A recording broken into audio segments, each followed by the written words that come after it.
Bonjour, bienvenue dans ce nouvel épisode de Rendez-vous, une émission de l'Iglesia de Cristo ou Église de Christ. Je suis frère Daniel Pinnock et dans cette émission, nous discuterons de l'actualité mondiale, surtout de la société française, à travers les yeux de l'Église de Christ. Et nous vous souhaitons la bienvenue dans cet épisode spécial, dans le cadre des missions évangéliques Reconnect, qui se déroulent ce mois-ci dans l'Église de Christ. Nous espérons, comme toujours, que vous bénéficierez de cette mission et de nos autres missions évangéliques. L'Iglesia de Cristo, Église du Christ, est une église indépendante, qui n'est ni affiliée à une fédération d'autres églises, ni elle-même une assemblée de plus petits corps religieux. Il ne s'agit pas d'une dénomination ou d'une secte, mais d'une église qui s'adresse à tous ceux qui entendent l'appel de Dieu et embrassent sa foi, quelle que soit leur nationalité, leur origine culturelle, leur statut social, leur situation économique et leur niveau d'éducation.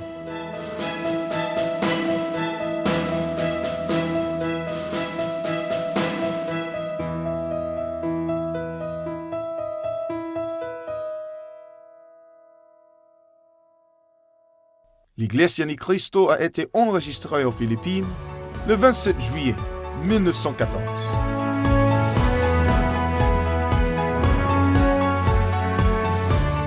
Sans 7 ans plus tard, la prédication de l'Iglesia de Cristo a atteint 159 pays et territoires.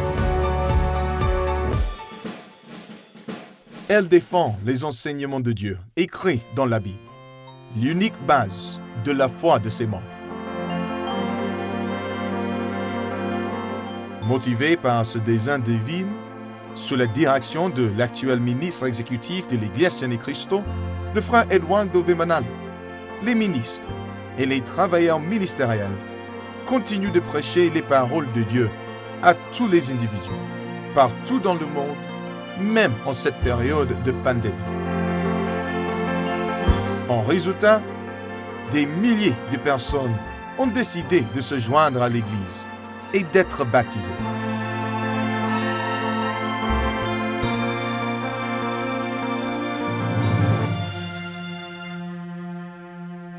Sous la direction des ministres et des travailleurs ministériels, les membres de l'Église suivent avec diligence les protocoles de santé et de sécurité établis par les gouvernements respectifs des pays dans lesquels ils vivent, tout en invitant continuellement les gens à examiner les enseignements auxquels l'Église croit, que ce soit en personne ou en ligne.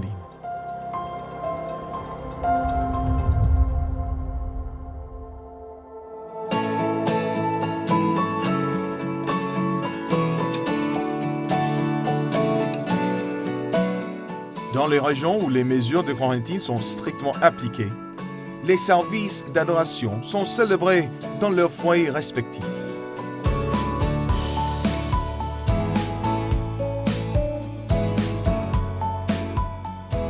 Le frère Eduardo Vimanalo continue de mener les services d'adoration en d'enseigner les paroles de Dieu en direct ou par vidéoconférence.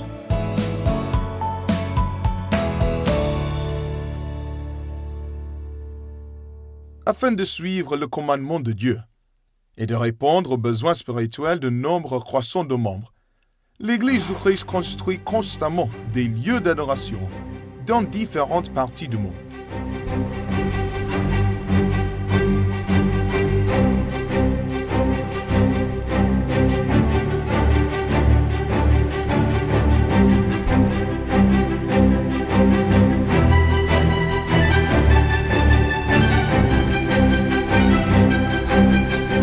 L'Église continue également à acheter des lieux d'adoration autrefois utilisés par d'autres religions.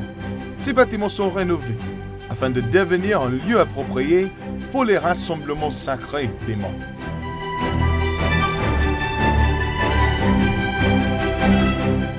La construction de bureaux et d'autres édifices se poursuit également pour répondre aux grandes activités de l'Église. Parmi ces édifices figure la Philippine Arena, la plus grande arène couverte du monde, et le stade sportif philippin, situé à Ciudad de Victoria, Bocaue Bulacan. Ces lieux accueillent non seulement les activités de l'Église, mais aussi différents grands événements aux Philippines.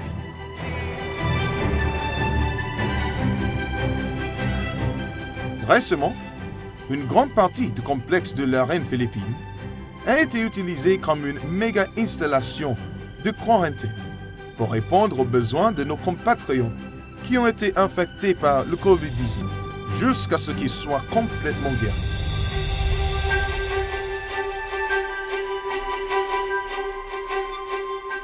Depuis lors et surtout maintenant que les crises de la vie sont encore plus graves, l'Église du Christ continue de coopérer avec les gouvernements de divers pays pour lutter contre la pauvreté et répondre aux besoins urgents de nombreuses personnes en raison de calamités, des catastrophes, des conflits armés et des pandémies en cours.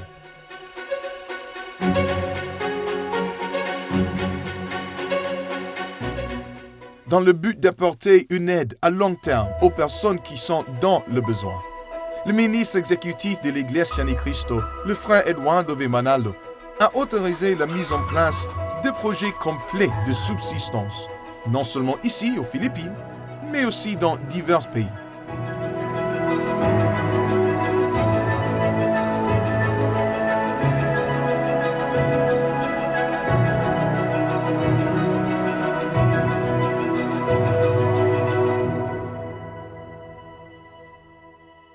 Que cette pandémie se termine ou non, ou que des difficultés encore plus graves surviennent dans ce monde, l'Église du Christ, par l'aide et la miséricorde du Seigneur Dieu, continuera à poursuivre son but divin, de propager l'Évangile.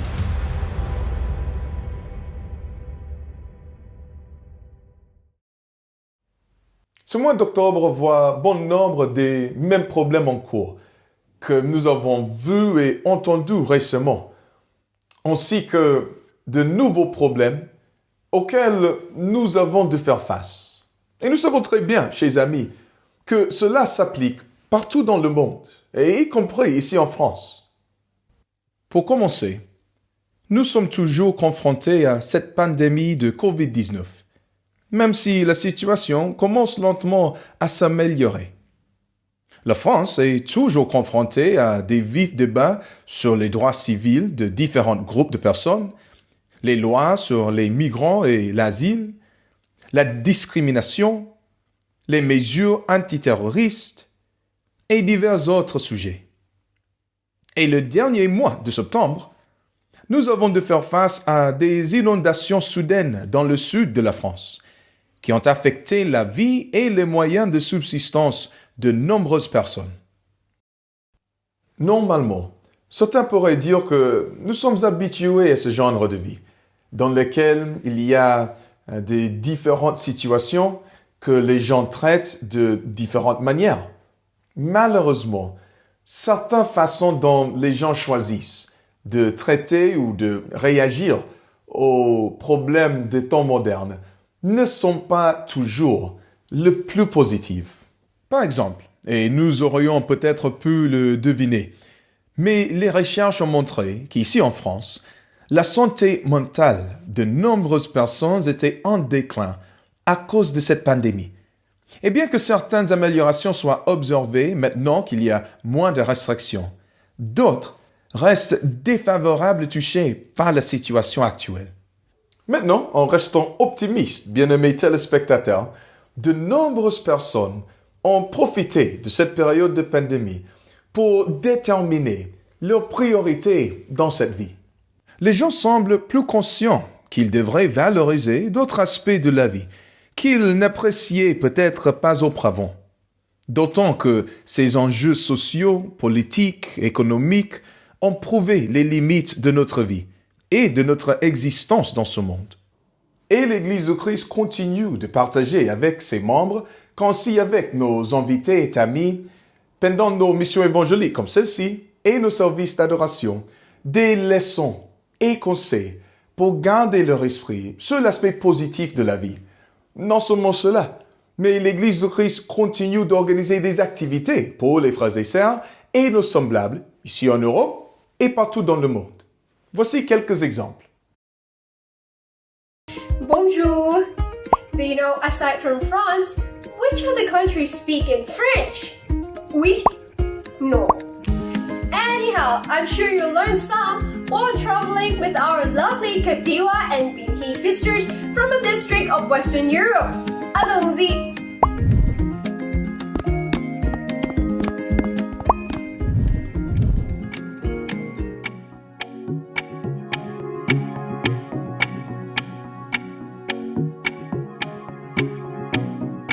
Bonjour, je suis Sol Laura and I am a Kadiwa member.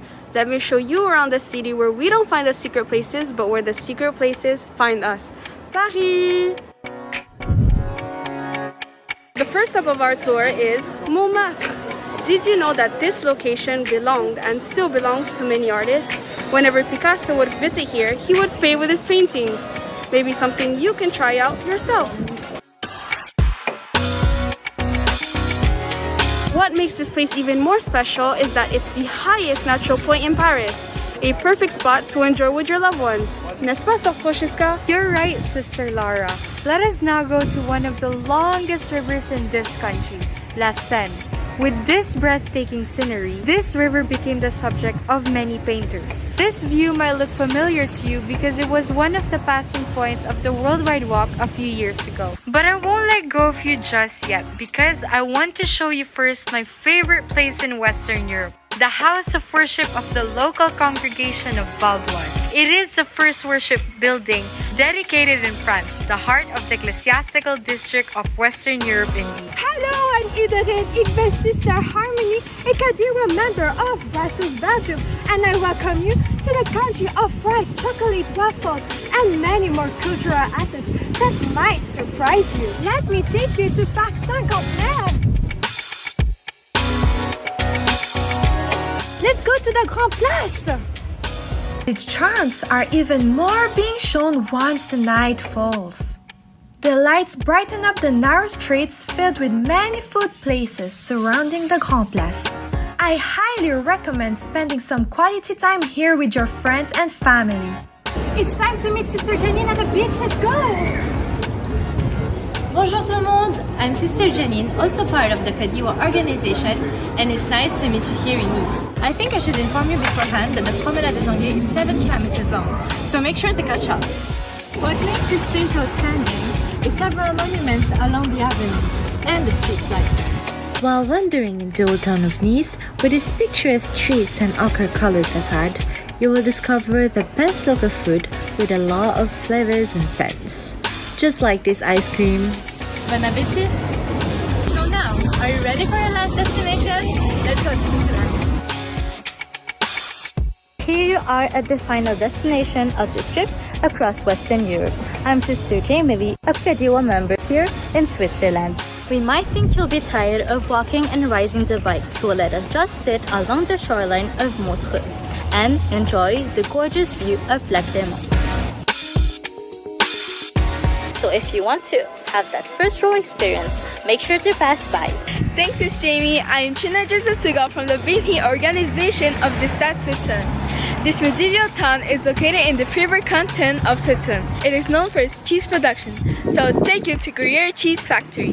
La Maison du Gruyère is the village of cheese dairy, providing the opportunity of viewing the handmade production of this famous cheese. It is here we can learn about the century old experiences and the different production stages of this particular product. The interactive display plays on the 5 senses to plunge visitors into the world of cheese and reveal all its secrets. If you want to find out more about the secrets, you'll have to experience this yourself. And now you have already seen a glimpse of what Western Europe has to offer. We cannot wait to meet you here in the future. Cela, c'est notre histoire. It is on the height. Because I am here today. Wow! Where is my passport? Do I need to renew it? But I think it's dusty already. Yeah. Anyway, it's been your host, Sister Margaret, and we're happy because you are here today. See ya! Revenons à notre programme, chers amis. Nous vous invitons toujours à vous joindre à nous pour les activités à l'intérieur de l'Église du Christ. Et le conseil que nous voulons partager avec vous, à vivre une vie heureuse et positive dans un monde troublé et négatif, n'est pas seulement notre conseil, car il y a des exemples dans la Bible que nous pouvons suivre comme guide. Quel est un exemple de vie heureuse, positive, dans un monde difficile? Écoutez ici ce que dit la Bible dans 2 Corinthiens 4, 8 et 9.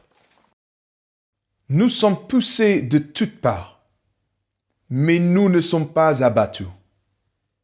Nous sommes abasourdis, mais cela ne nous fait pas perdre espoir. Nous sommes pourchassés, mais Dieu ne nous abandonne jamais.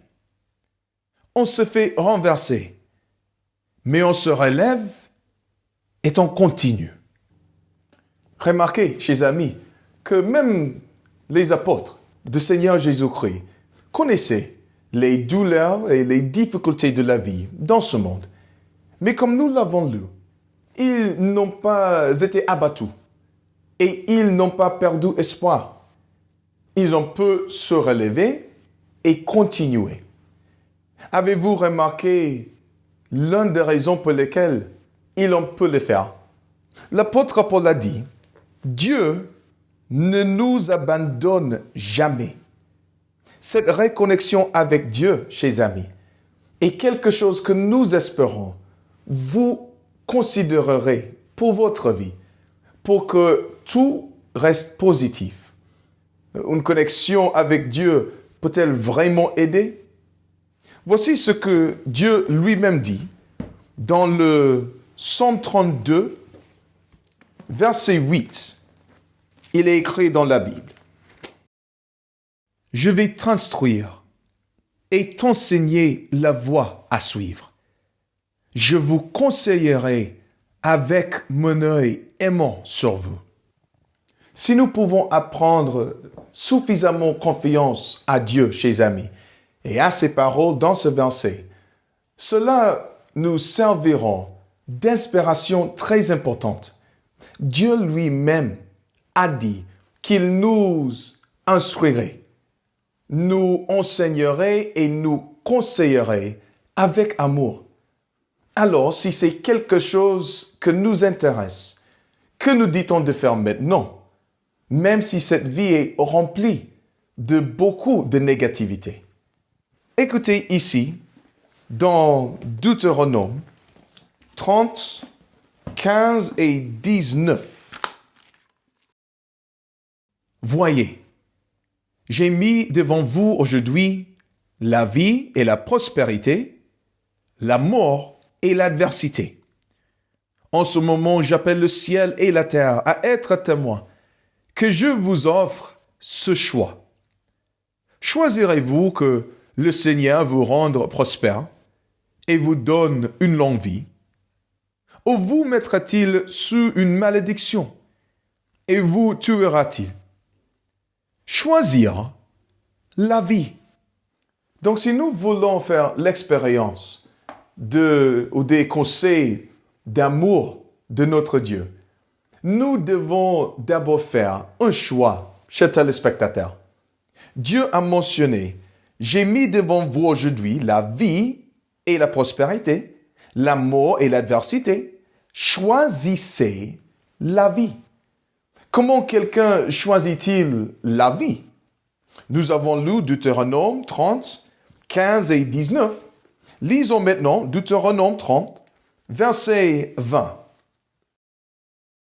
Aimez le Seigneur votre Dieu, obéissez-lui et soyez-lui fidèles. Ce sera votre mode de vie et cela signifiera une longue vie pour vous dans le pays que le Seigneur a juré de donner à vos ancêtres, Abraham, Isaac et Jacob. Choisir la vie, alors, selon le verset que nous avons lu, signifie choisir d'aimer, d'obéir et d'être fidèle à Dieu. C'est le but de ces missions évangéliques Reconnect, chers amis. pour vous encourager à suivre ce conseil de notre Dieu dans la Bible, pour que nous puissions profiter d'une vie heureuse et bénie. Il y a vraiment un avantage pour notre vie si nous choisissons de suivre ces conseils. Pour preuve, nous sommes assis avec frère Titouan Dero, membre de l'Église du Christ depuis 4 ans maintenant, pour entendre son expérience en choisissant de vivre selon les commandements de Dieu. Bonjour, je m'appelle Titouan Deru, frère Titouan Deru. Je suis membre du local de Val d'Oise en France et j'aide actuellement pour la traduction des services d'adoration. Et j'ai 28 ans aujourd'hui. Ça fait maintenant 4 ans que je suis membre de l'Église du Christ. J'ai été converti à l'Église. Avant cela, je n'avais aucune religion. J'ai été baptisé à Marseille, dans la congrégation locale de Marseille en France. Et depuis peu, je suis venu pour le travail au local de Val d'Oise. Avant d'être membre de l'Église du Christ, pour faire face à tous ces problèmes, ces difficultés, ces tristesses, j'étais assez seul avec moi-même. C'était difficile. C'était être seul avec ses pensées. C'était beaucoup de stress. C'était difficile à supporter. J'ai ressenti cela parce que j'avais l'impression que je ne pouvais pas vraiment avoir de l'aide de la part de quelqu'un. Et c'est compliqué, à force, ça peut dégrader la santé, on peut rentrer en dépression, ça peut être vraiment difficile à vivre. C'est tout le contraire d'avoir une vie heureuse. Maintenant, depuis que je suis membre de l'Église du Christ, j'ai totalement changé d'état d'esprit, où maintenant je sais qu'il y a au moins une qui est prêt à m'écouter, à m'aider quand j'ai besoin. Dès l'apparition d'un problème dans ma vie ou quelque chose si je me sens triste, si je me sens seul, je prie envers notre Seigneur Dieu. Je lui demande de l'aide et je sais aussi que il ne faut pas être impatient, que si la réponse ne vient pas tout de suite, je patiente et je continue de prier. Et j'ai vu notamment dans ces 4 ans, voire presque 5 ans, au sein de l'Église, qu'une réponse arrive toujours. Il suffit juste de prendre le temps et de continuer à prier.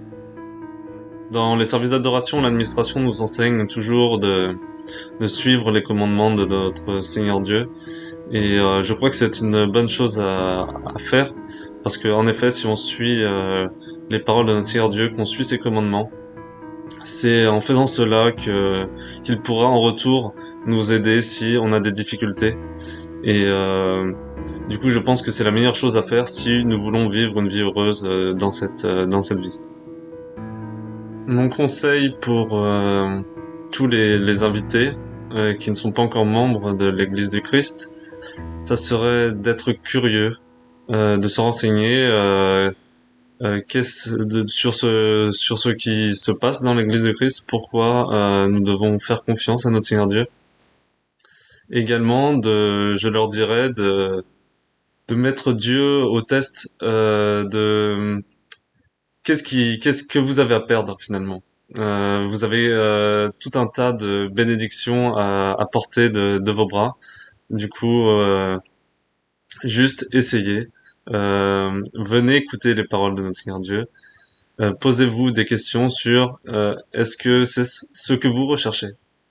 Et vous verrez ensuite que vous pourriez peut-être même avoir accès à une vie de meilleure qualité, finalement de découvrir peut-être ce qu'est le bonheur. Frère Eduardo Vemanalo, joyeux anniversaire Po. Prenez soin de vous et je ferai de mon mieux pour être d'autant plus actif au sein de l'Église du Christ, de donner du meilleur de moi-même. Nous espérons que le genre de changement et la vie bénie qu'il a eux pour expérience est quelque chose que vous voulez aussi vivre chez téléspectateurs. Parce que si nous vivons cela, nous pouvons posséder le même état d'esprit qui est toujours enseigné aux membres de l'Église du Christ, comme indiqué dans la Bible. Quel sera notre objectif dans cette vie lorsque nous apprendrons à choisir une vie heureuse en choisissant d'obéir à Dieu? Ici dans 2 Corinthiens 4, 18. Donc, nous ne regardons pas ce que nous pouvons voir en ce moment, les troubles tout autour de nous. Mais nous attendons avec impatience les joies du ciel que nous n'avons pas encore vues. Les ennuis seront bientôt terminés, mais les joies à venir dureront pour toujours. C'est ce que l'administration de l'Église, à l'intérieur de l'Église du Christ, dirigée par le ministre exécutif Regardez Le Rendez-vous, enseigne toujours aux frères et sœurs dans l'Église.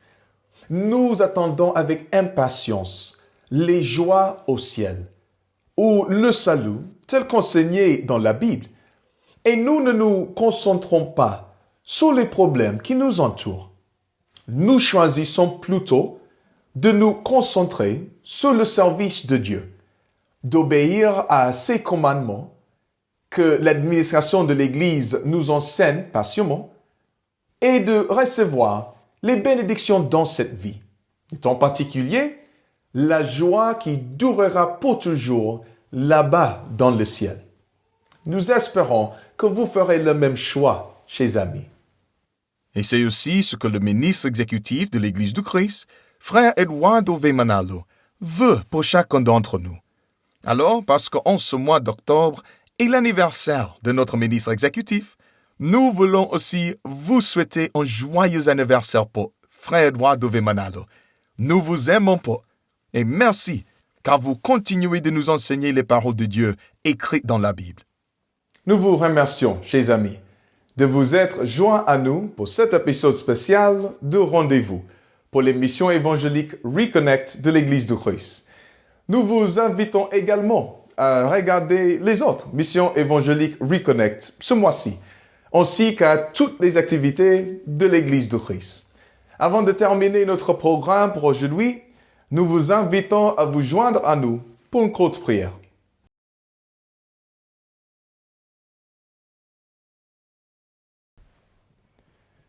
Notre Dieu, le Tout-Puissant, nous te remercions du fond de notre cœur, car tu nous as guidés pendant notre émission aujourd'hui. Nous t'implorons encore une fois, notre Dieu, s'il te plaît, aide chacun d'entre nous pour que nous puissions bénéficier de tes paroles que nous avons entendues.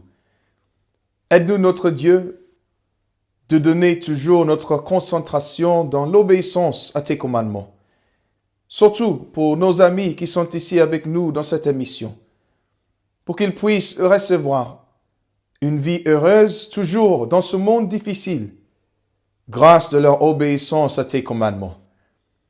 Bénis chacun d'entre nous, notre Dieu.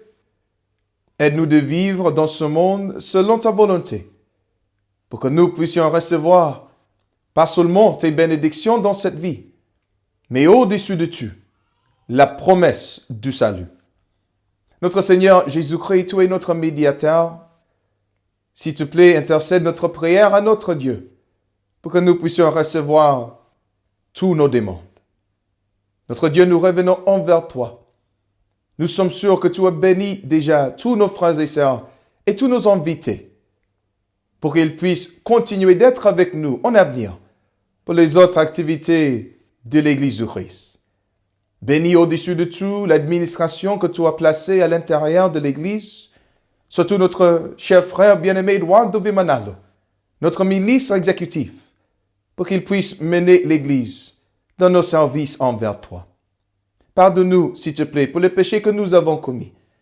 Protège chacun d'entre nous, notre Dieu. Nous te demandons tout cela au nom de notre Seigneur et Sauveur, Jésus-Christ. Amen.